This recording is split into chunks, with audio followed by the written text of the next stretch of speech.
be able to do this more easily. You saw that Steve had to go through a bunch of hoops using your video to do it. We'll be using another piece of software that will allow us to build a custom warm-up, the 3-minute, the recovery, and the 20-minute, all within 60 minutes through Performance Pro Studio.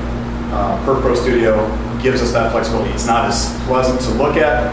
You know what? Who cares? The data is just as good.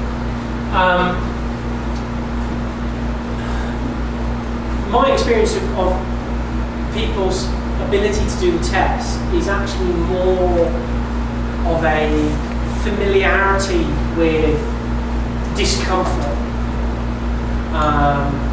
For people that have done sport all their lives, particularly some form of endurance sport, whether it's soccer, American football, rugby,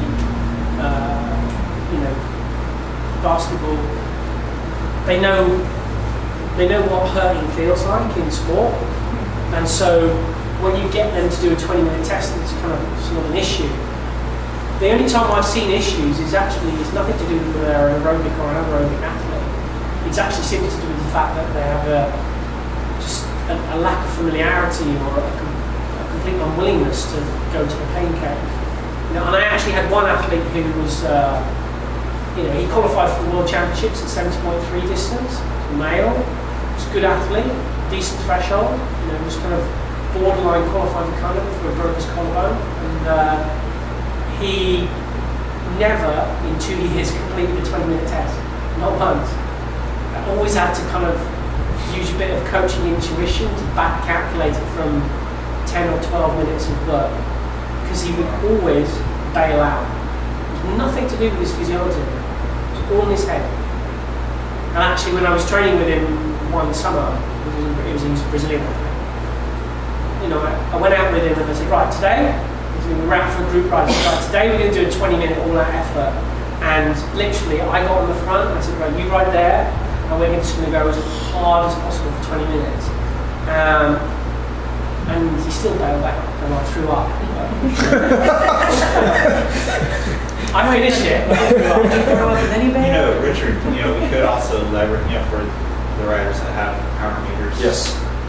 Go out to White Rock and say, we're starting, we're going to start from here, and you're going to nail it, and you're going to cross the finish line over here. We can take them out on the west side of the lake and do that, and I have no hesitation to do that because it's on.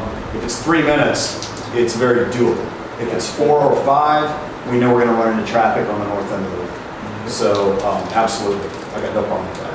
And my comment about it needs to be on pretty flat road is simply to do with pedaling mechanics. Yes.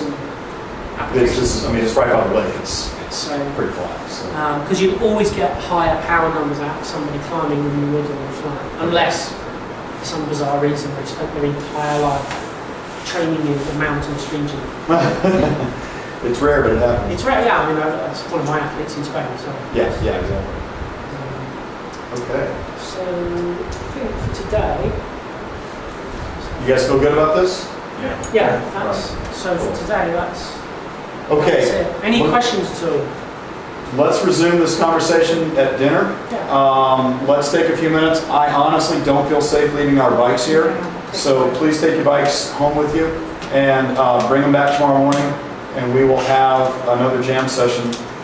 David, thank you. This is great.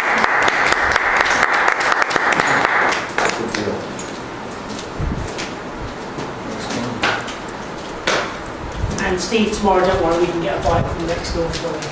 Well, actually, they're closed tomorrow, unfortunately, because it's Memorial Day. What size do you need? Are you 58? Oh, I was in all funny than that. You had surgery. Yeah, I had surgery last. Guys, thank you for being on time. I'm sorry about any of the other distractions, but this went well. Whatever. Yeah, if they could get enough staff in the bike shop tomorrow, they'd probably do it. And ladies, I don't know if you're willing to make the trip anymore or not, but we need coaches and talent. So think about coming east. I'm sleeping on a couch tonight. Oh, are we hosting? No. Oh, okay. All right. I was like, I didn't know that. Okay, what we're going to do for dinner is we're going to drive north on the other side. side of Buckner, and we are going to